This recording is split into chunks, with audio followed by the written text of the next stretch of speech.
Bienvenidos a 5 minutos con una carta abierta dirigida a la canciller alemana Angela Merkel.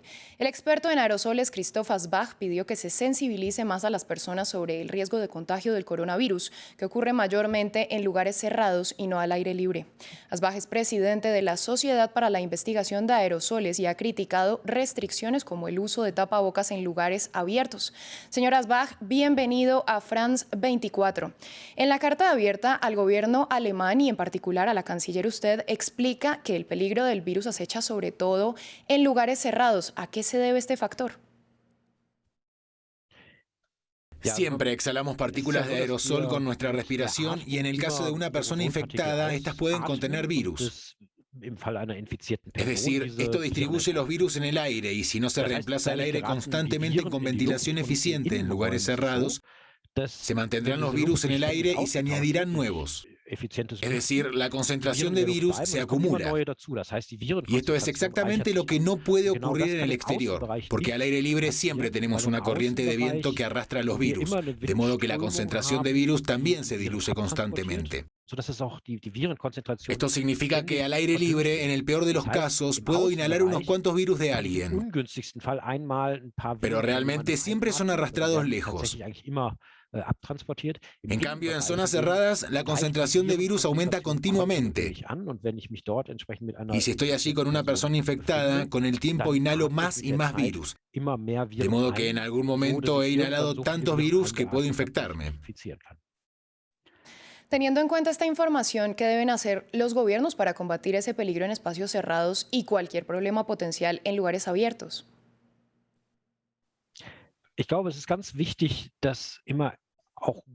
Creo que es muy importante comunicar siempre bien dónde acechan los peligros, que acechan en el interior y casi nunca en el exterior.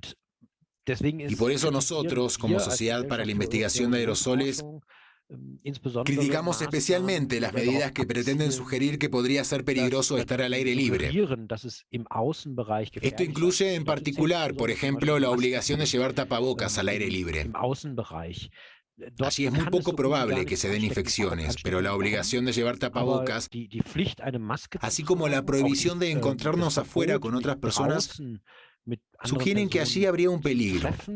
Y en su lugar puede haber reuniones en casas, en espacios cerrados, también porque es más difícil de controlar allí.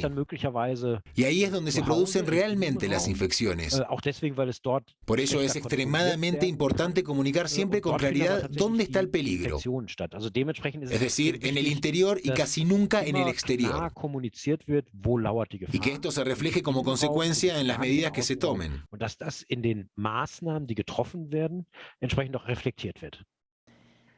¿Y qué pueden hacer las personas en sus casas, en sus trabajos o en el transporte público para protegerse mejor?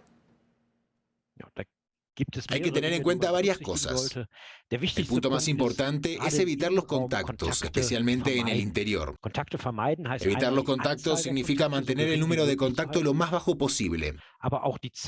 Pero también que el tiempo que pase con otras personas en lugares cerrados sea lo más corto posible. Siempre que no sea posible evitar a la gente en el interior, debo recordar ventilar lo mejor posible. Y una buena ventilación se consigue abriendo totalmente las ventanas, a ser posible en varias habitaciones paralelas al mismo tiempo, porque así me aseguro de que haya un intercambio de aire muy eficiente. Además hay que tener en cuenta cada vez que me encuentre con gente en lugares cerrados, más allá de los miembros del propio lugar, que también debería llevar un tapabocas, especialmente cuando hable con los demás. Porque cuando se habla, se producen muchas más partículas de aerosol que pueden contener virus si una persona está infectada. Es decir, cuando hablamos, podemos producir muchísimos más virus de lo que uno puede protegerse adecuadamente usando un tapabocas. Señor Asbach, pues muchas gracias por su análisis, por todas estas recomendaciones. A ustedes, gracias por su sintonía, por acompañarnos. Continúen con nosotros aquí en France 24, que hay más.